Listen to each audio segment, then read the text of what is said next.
A couple in North Miami paid $490,000 for their condo in 2022, then spent another $100,000 renovating it. Italian porcelain tiles, marble countertops, bay views.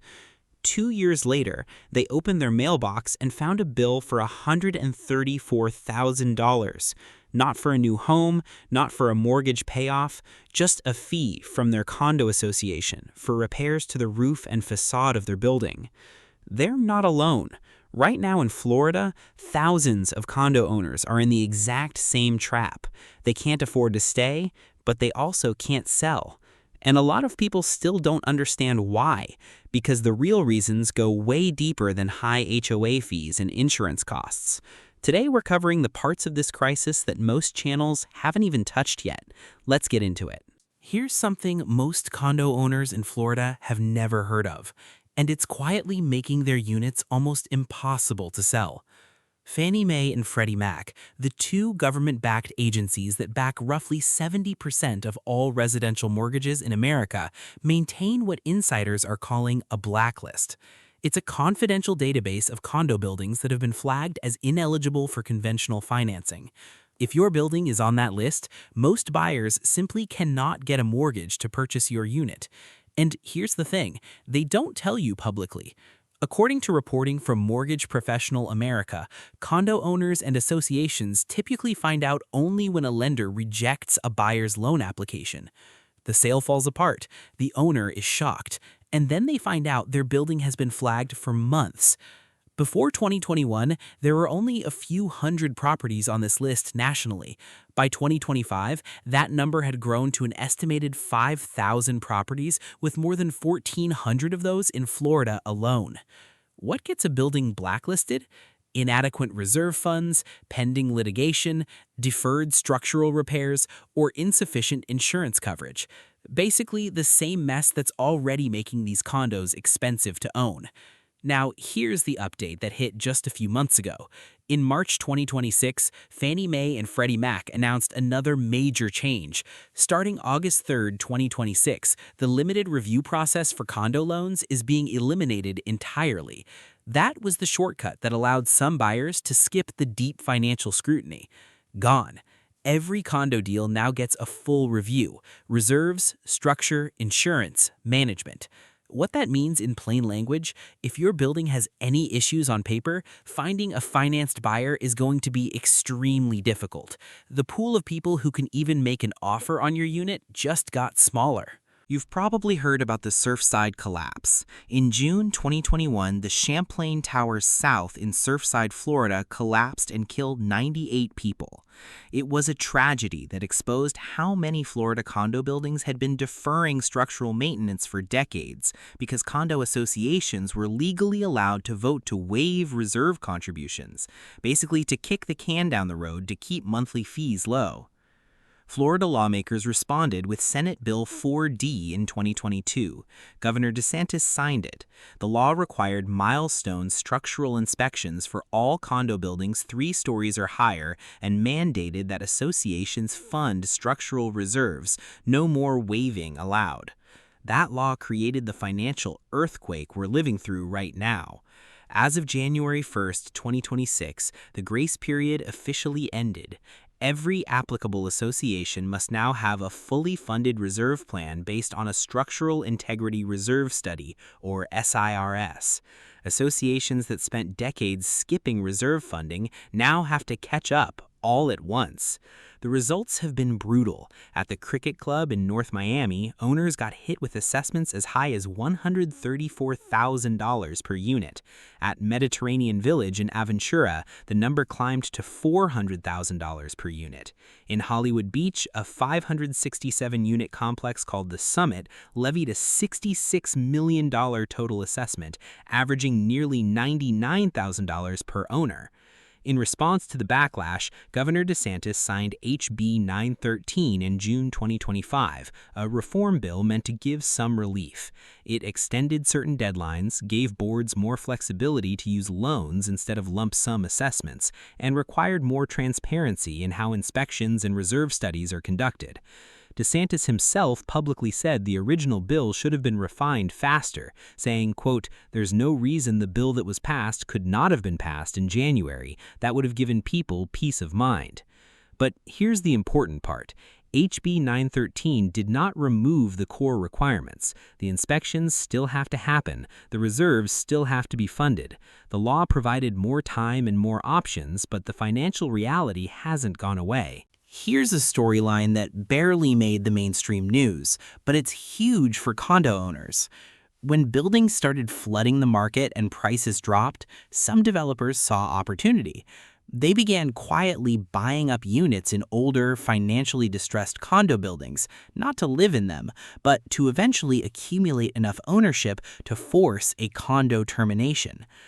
Under Florida law, if enough owners agree, a condo association can be dissolved, the land can be sold as a single parcel, and a developer can tear the building down and build something new. This is known as a deconversion, and for a while it looked like distressed buildings along the Florida coast might get swallowed up this way. One of the most dramatic cases was Biscayne 21, a 1960s waterfront tower in Miami. A developer called Two Roads Development bought up a majority of units, got control of the board, and tried to push through a termination plan. A small group of holdout owners refused and sued. In October 2025, the Florida Supreme Court declined to hear the developer's appeal, effectively siding with the holdout owners. The ruling confirmed that if a building's original condo documents required unanimous consent for termination, that's a contractual right that cannot simply be amended away by a developer-controlled board. The fallout was dramatic. In January 2026, a Miami-Dade court ordered the developer to restore the Biscayne 21 building, estimated at $61 million in repairs, because they had already gutted the structure while the legal battle played out. No air conditioning, no windows, no plumbing. Residents described it as a skeleton. What this means for the broader market, developers can no longer reliably use the buyout and demolish playbook. That exit ramp is now legally complicated, so distressed buildings can't easily sell to developers either. Owners are stuck from both directions. Let's look at where the market actually stands as of May 2026. Florida condo values are down roughly 9.9% over the past 12 months, the biggest single-year decline since 2009, according to data from ReVenture. In specific markets, it's much worse. Punta Gorda, Cape Coral, and parts of Sarasota have seen drops between 12 and 18% year over year. Condo inventory is sitting above 9.7 months of supply statewide. 6 months is considered a balanced market.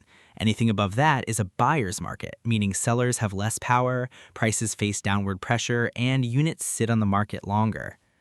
In early 2026, condo and townhome listings in Florida hit 172,000, a 23% jump from the year before. Average days on market went from 29 to 68 days in some areas. Foreclosure filings in Florida reached 4,962 in January 2026 alone, with the state leading the nation at 0.44% of homes receiving filings. The median condo and townhome sale price in Florida dropped to around $309,000, down 6.1% year over year as of early 2026.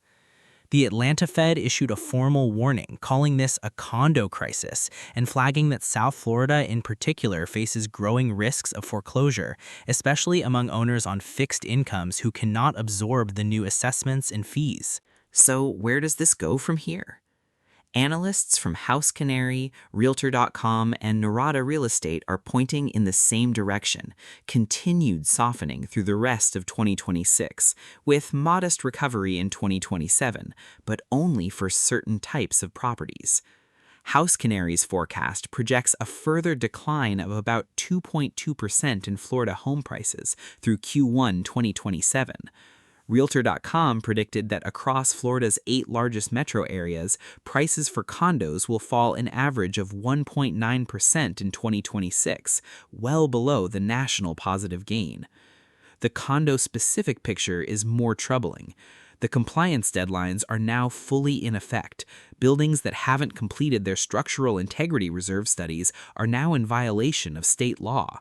More special assessments are likely coming in late 2026 and into 2027 as associations complete inspections and discover repair needs they hadn't budgeted for. There's also the Fannie Mae and Freddie Mac full review requirement hitting in August 2026. As that takes effect, real estate professionals are expecting another wave of loan rejections, more listings sitting unsold, and more price cuts in buildings that can't get off the blacklist. The markets that analysts expect to take the hardest hits in 2027 are Cape Coral, Northport, and parts of the Tampa Bay corridor, areas with high concentrations of older condos and lower percentages of cash buyers to cushion the demand. Miami's luxury market is expected to hold up better. International buyers still account for a significant portion of luxury condo transactions there. But for the mid-range, older building segment across the state, the window for sellers is getting narrower every quarter. The thing that makes this crisis different from what most people are talking about is this. It's not just one problem. It's a financing problem, a legal problem, a compliance deadline problem, and a market problem all hitting at the same time.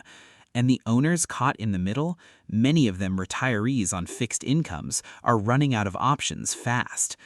If you own a Florida condo or you're thinking about buying one, this is the information you need right now. The market is not correcting on its own timeline. It's being forced by law.